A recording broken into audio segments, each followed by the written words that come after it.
Hey everyone, welcome back. This is episode 12 of CNY Conversations. I'm Jason Klink, your host. And today I'm here with Tracy Mergler. And Tracy is a special education teacher, an eating disorder recovery coach, and founder and president of Safe Space CNY. On top of all that, she's a mom of two. And her recovery journey of over 25 years has led her to the need in the community for peer-to-peer support, as well as other healing and somatic modalities that were available to all, regardless of their race, gender, economic status, or religion. She's created a community space that's dedicated to providing safety, connection, community, education, empowerment, and trust for everyone that enters. Tracy, thank you for joining me here today. Thank you for having me, and nice job with that. So, how did you go from a 25-year journey to creating Safe Space CNY? I guess the need was just so clear to me. I had done this enough. I was diagnosed at 14 with an eating disorder, and I had been shipped out of Syracuse so many times and come back. And then shortly, it wouldn't take long before I would need to sort of redo that cycle. And I kept coming back to this thought of why is treatment so safe? Why is the recovery world so safe? And it's like you're in your own little bubble out there, right? But what about it? And I kept coming back to this idea of community and being in a space, sort of a bubble that allowed you to get really vulnerable and connect with people on such a deep level. And that was really the first time I had ever really experienced such emotional connection at that level before. And I was like, what is this?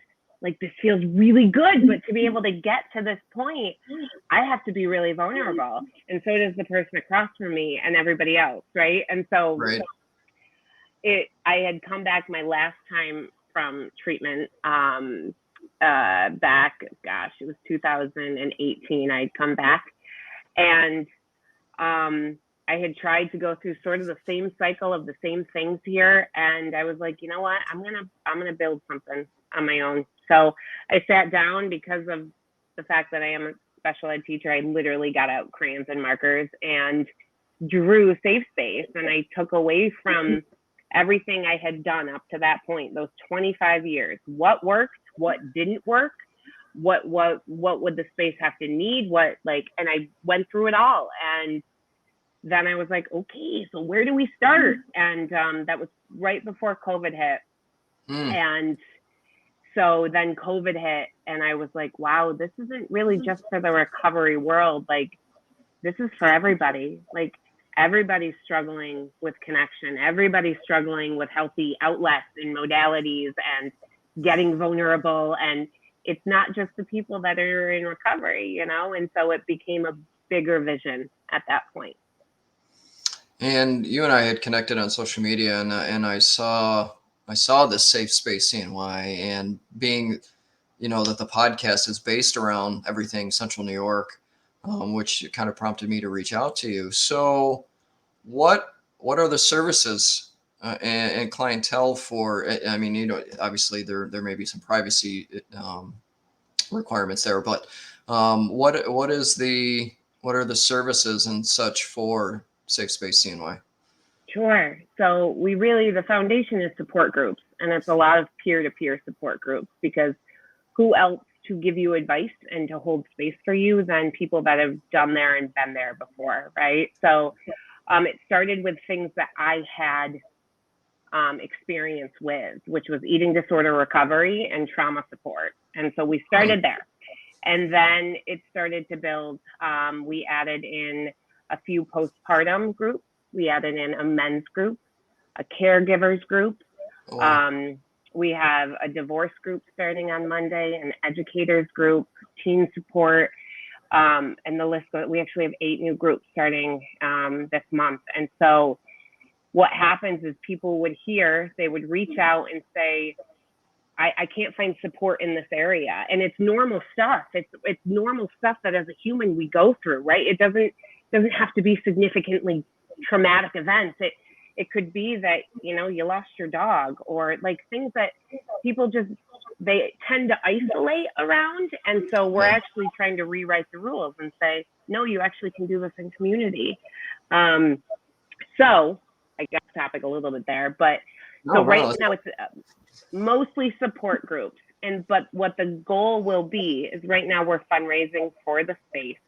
Once the space is built out, it'll be all support groups, but then there'll be 4 different rooms that are designated to art therapy, music, dance, drumming, breath work, yoga, meditation, tapping. There'll be break-off offices for massage and Reiki and personal one-on-one talk therapy. So it's kind of like this sort of one-stop shop to get you through those periods of your life, because I don't want you staying at Safe Space, which is really a bad marketing strategy right there, right? But I want you to come, and I want you to get the support you need, and then I want you to go like thrive. That's the goal. So fantastic. And I just, of course, and I do it too much, but hopefully people don't get sick of me, but I go right to my years in public safety. And when I started in public safety, there was no mental health awareness. There was no mental health concern. It was, you had a bad call, you took a bad phone call, whatever it was, go take a walk, go take a break, and come back to work. Suck it up and get over it. And as they've learned over 20 or 30 years is, that kind of mental beating takes its toll. And, I got to a point after almost 30 years I was tired of it. I was tired of, I could have cared less if I rode another fire truck. I could care less if I took another emergency call 911, because the care level for me was just down here, because that was where my brain space was. And there's so many of my former colleagues that all they know how to do is survive best in chaos, and I'm sure you run into this. And, these folks that survive best in chaos, and when there's no chaos to fix or go after or react to, now they're a hot mess, and they don't know what to do. Or they create it, right? They create that chaos. Yeah. You get that destructive behavior. And, God, I know, too many that either try to compensate with drugs and alcohol because of the crap they've seen, or they're on anxiety meds or depression meds, or, and because that's all the doctors do is throw meds at it. Absolutely. That's all they've been trained to do, though, you know? So it's like they don't know how to teach you to be in your body, to identify what's happening, to go to that feeling, to feel it. Like all those things we aren't taught. We aren't taught as kids. We aren't taught as adults. And so we come up with our own modalities, which for me was food, and for a lot of people in that type of position, it's chasing the chaos, right? Chasing the highs, avoiding the lows. And that's actually one of the goals of Safe Space, is to eventually, because you look at healthcare workers, you look at anyone that was firemen, police, like anyone in that industry, the need is undeniable. I was talking to an ICU nurse the other day, and I was like, do you know that you're like disconnecting? And she's like, oh yeah, totally. I walk in and I disconnect. Like I know exactly I'm disconnecting from everything to be able to do my job, and then go home and try and reconnect with my kids, or reconnect with my spouse. And I'm like, just the mental, stress that causes is trauma. I mean, that's it's tough, and it doesn't have to be the world of healthcare or public safety. I mean, you have abuse victims and so on. Are you associated with medical providers that are, either psychological or psychiatric medical providers that are part of Safe Space? We are working on that now. So right now, if somebody reaches out and says, I get a lot of people that reach out that say, we're looking for a therapist, we're looking for this, then we have a list of providers that we will, push out to. Because right now we're only a space, I say the middle area, where we can't take somebody that's really in their addictions or really in a place of such high needs. Like that's where it's so important that we're connected to these other locations, like a Tully Hill or an upstate, or that we can be like, okay, so this is first, right? And then safe space is your place, but we got to get you to a point that we can be beneficial, you know? And so yes, the goal is to be affiliated with many professionals in that way, and that we're currently building that up. Awesome. Yeah. So obviously it's a non-for-profit, right? Yes, we are So non-for-profit. Not-for-profit. So, donations and support in that area will go a long way to helping the most. And you had mentioned that you were doing a little bit of that. What kind of events do you have coming up that may be local that people could support? Yeah. So right now we have a space that we're trying to build out. It's 5,000 plus square feet on the west side. It's the old Strathmore Paint Building. And so what we've started is doing sponsoring off rooms. And with that sponsorship, so if a company or if a local family, which has just happened, sponsors a room, we're using local muralists to do either their logo on the wall or some sort of a message, right? And then they will also be part of the foundation of Safe Space, which there's really only like 6 slots for that. So there's 6 different rooms to sponsor. And then we heard 2 weeks ago that we received a $100,000 donation, but in the matching format. So all donations that come in now will be matched up to $100,000, which will hopefully give us more of a bump, give us more of a boost, Yeah. We know everyone is pinching pennies right now. I mean, and we are a brand new non-for-profit, right? So to be able to ask people for funding for that, so we're doing everything in our power now to be in the communities. We've been going to local community centers and doing little pop-ups at the Westcott and the Northeast community centers to show people what we're all about and have the word to start to spread that way. So in terms of actual fundraising events, that's all we got right now. So we're working on having fundraisers, but those are in the new stages, I guess. We're still forming those. So okay, no, that's fantastic. Kind of to flop back there. So what kind of hesitations do you see from folks that could use some help but are avoiding getting into that because of how uncomfortable it could be, or they're just not sure where to begin, or what kind of things do you see? Oh, that's such a good question. Let's be honest, especially in men. So we're going to put that out there because our men's group is popular, I have to admit, but there's a few things. Stigma to start off, right? Like we have been taught to keep skeletons in the closet. We've been taught as children to keep our comments to ourselves. We've been taught not to talk about that for whatever reason. So once you admit, I think the fear of I'm struggling, then you instantly get put into a category, right? Like you have a problem. Like even somebody that binge drinks on the weekends, right? Doesn't want to admit they might have an issue, right? Because you instantly get put into this category of I have a problem, or I'm an alcoholic, or I'm an addict, right? And those words carry so much weight. Yeah. And the thing is that we're all on a spectrum, right? So to say you're here and I'm like, we're all sliding on that spectrum, and that's what we're trying to rephrase mental health as. Is you're back and forth depending on the day. Sometimes you're way down here, sometimes you're up here. You're going through things in life, divorced, you're down here for a bit. And so we're trying to normalize that everybody is going through this, right? Everybody is. You're not alone. It's just we still are so ingrained on asking for help and being vulnerable because we don't think that people will understand, or which reinforces that feeling of feeling alone. So there's the stigma, hands down. I think the other thing is, I had somebody say the other week, like, how do you know I'm not going to share something in a group and then it's going to get shared all over social media, or it's going to get shared all over? So being vulnerable and then having your laundry out there, right? Yet when you put yourself into a group, a confidential group, and everybody is sharing. Everybody's dirt's out on the table. You're all in the same pit, right? You're all there together.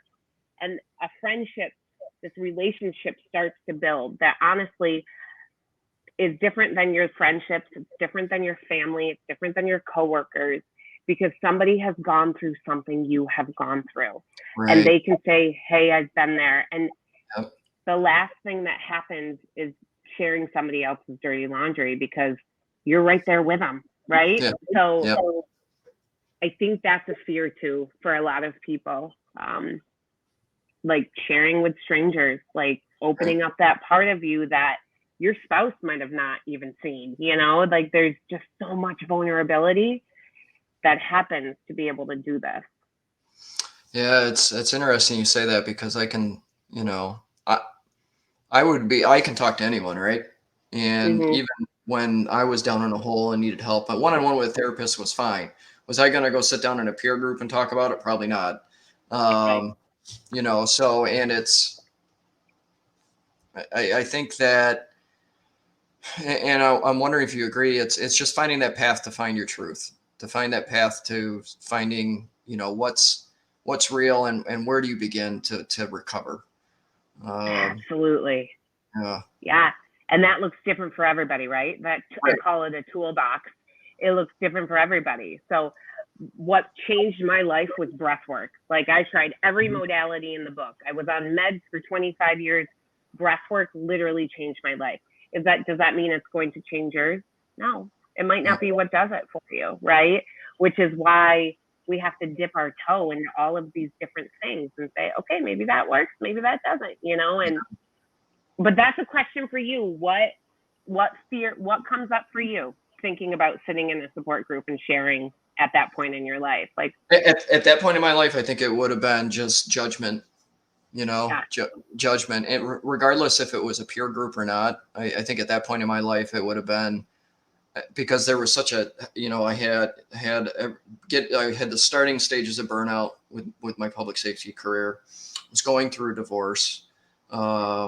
And I went down in this hole and I talk about it all too much, but I went down in this hole and I'm like, holy crap, how yeah, from day to day, it's just difficult to function. But now I think about it, and there's so many people that are either currently or have been in that same situation. So why not draw from, and truthfully, now that I've gotten on the other side, and a lot of the personal development content and work that I've absorbed, there's a lot to groups. There's a lot to masterminds in business. So why not have a group think tank of how do we get ourselves better? Yeah, absolutely. And I find I love to sit back in some groups and just listen, because people will be like, oh, have you tried this book?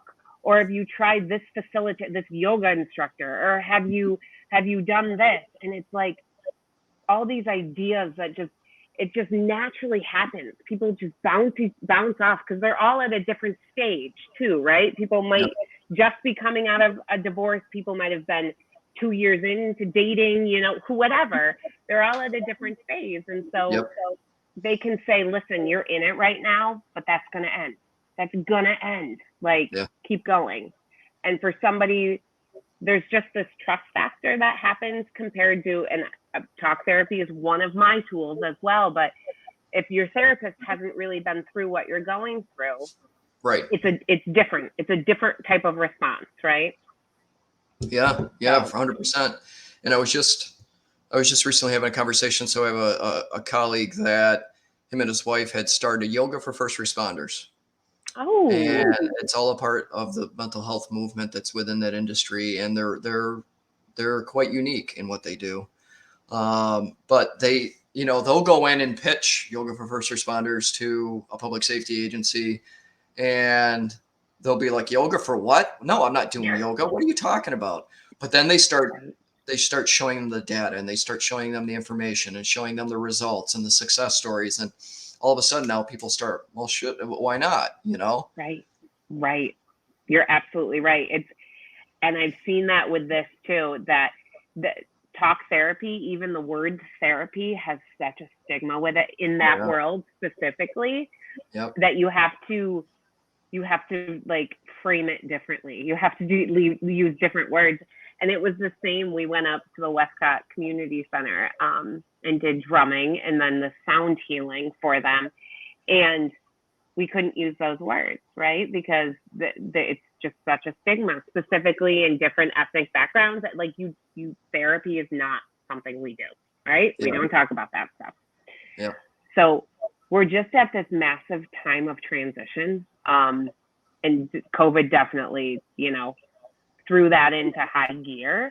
Yeah. But more and more people are just like questioning their behaviors, questioning things that, doing deeper work. Like it's happening. It's happening. And we're all on a different timeline, but we're all getting there.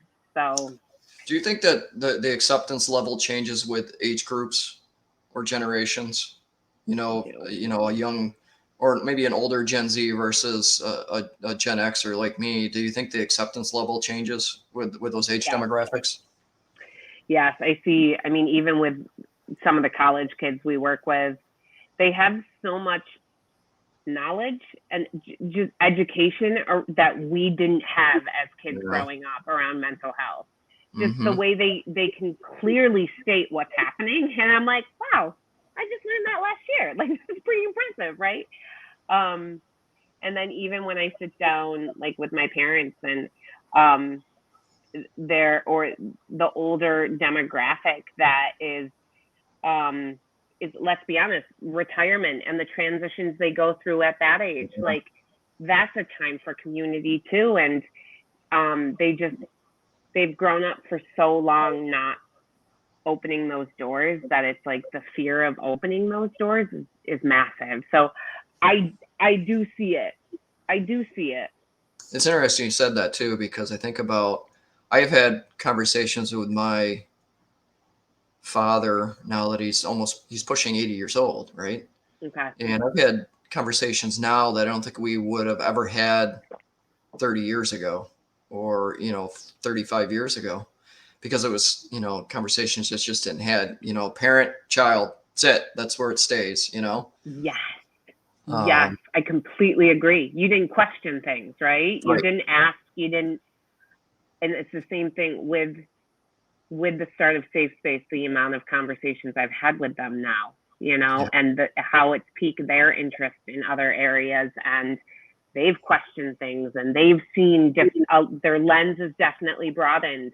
Yeah. But I mean, they were with me on this path, and the only guidance we had at the age of 14 was put your kid on drugs and send him away, and so we did everything we could have done. And now it's like, just to see the growth in 20 years of how far the industry has come and how much more we know. And it's pretty crazy. So yeah, I see this we're hitting this high gear right now. I see this changing a lot in the next 10 years. Let me ask you this. What or who was your biggest influences as you started going into this space? Who are you drawing from? Who were you absorbing, through or learning from, or? Oh, that's such a good question.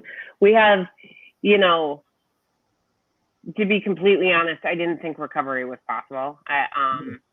I really didn't think that eating disorder recovery was possible, especially because food you can't stay away from, exercise you can't stay away from. It's not like drugs and alcohol. Like, you have to find balance with it. You have to find peace.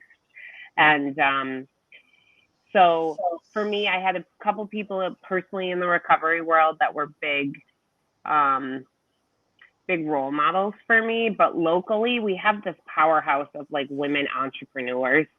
And I fed off of them. I saw like what they were creating, what they were doing. And a lot of them were doing more of, I hate to even say the word holistic, but more of a healthy and wellness sort of idea in this town. And I was just like, okay, we can run with this. But before COVID, when I showed this idea to people, honestly, a lot of them didn't really get it. I think they were like, okay, that's Yeah. cool.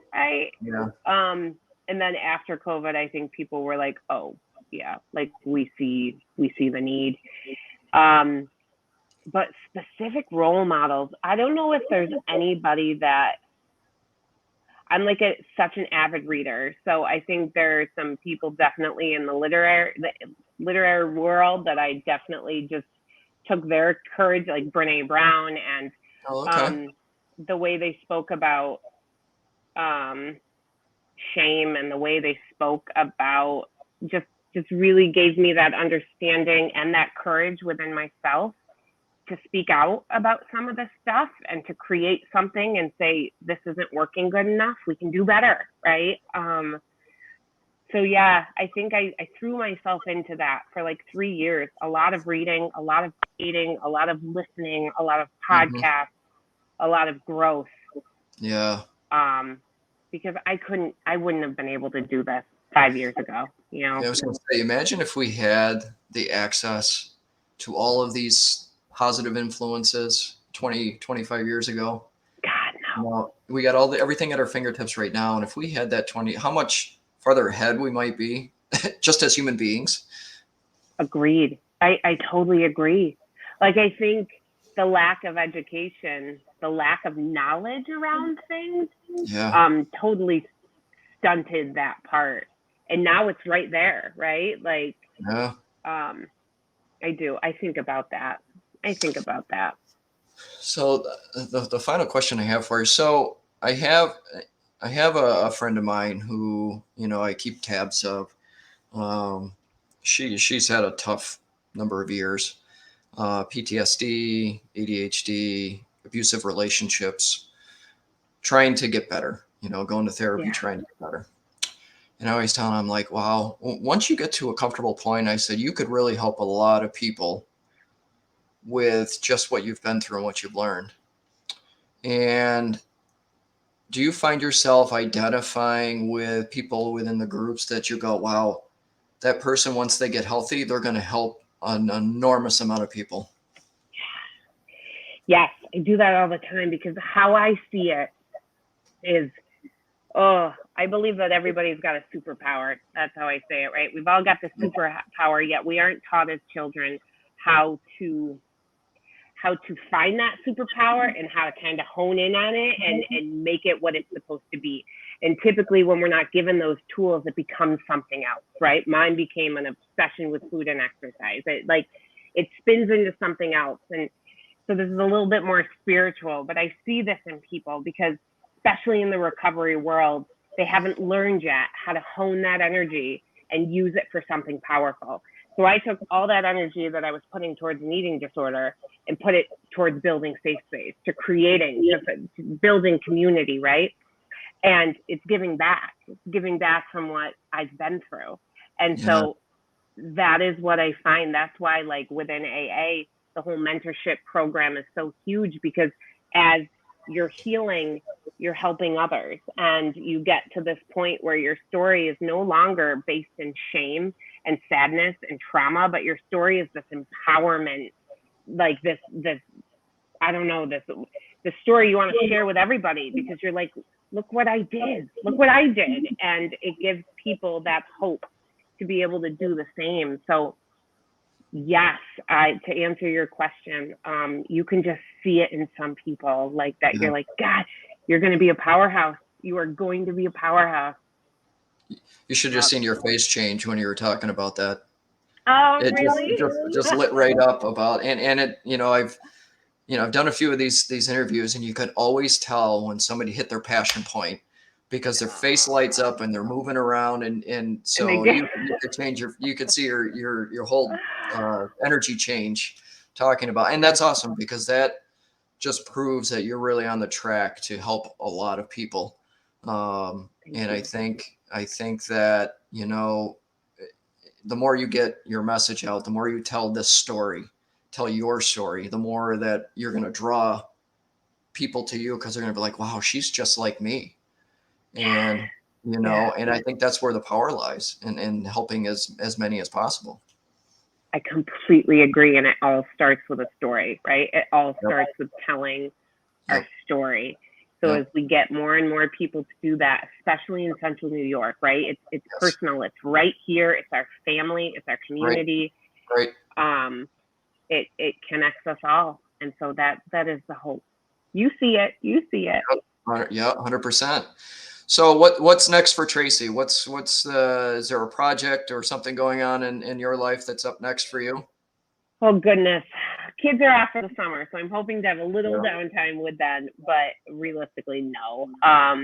We had a company donate some awesome billboards in Syracuse with our mission on them the other day, and so we're just trying to continue with this momentum. We have 10 new board members joining our team, and like I said, 8 new groups starting this next month, and so we're on this thing, and it feels really good right now. So, That's great. but trying to not lose focus that it's summer and there should be some rest during this time. There For should sure, be. because we only get the Yeah. nice weather for what, 3, 4, 5 months. Yep. So gonna try and take advantage of that. Very good. Well, Tracy, I thank you for joining me here today. What's the best way for people to connect with you if they wanted to? The website would probably be the best bet, safespacecny.com. And on there, it's my email address, also our social media, Safe Space Organization or Safe Space CNY, has all of our groups, has all the updates, fundraising events, how to be involved. Some people just want to help any way that they can. So please reach out, and we'll get you connected and squared away. And yeah, that'd be the best. Outstanding. Like I said, thank you. And for anybody that's watching, either you're listening to the audio or watching the video, if please share it with anyone that you think would get any value out of it. And I think each of us knows at least one person we could share this with. Drop a comment on the video of any questions. If you want to be put in touch with Tracy, I'd be happy to do that for you. Any of your thoughts, anything you want to share, that's the point of the podcast, to grow this community around the podcast and get great people like Tracy and her mission talking so everybody can hear it. So once again, Tracy, I thank you. And to everybody else, thank you. take care of yourselves, take care of each other. Have a great day.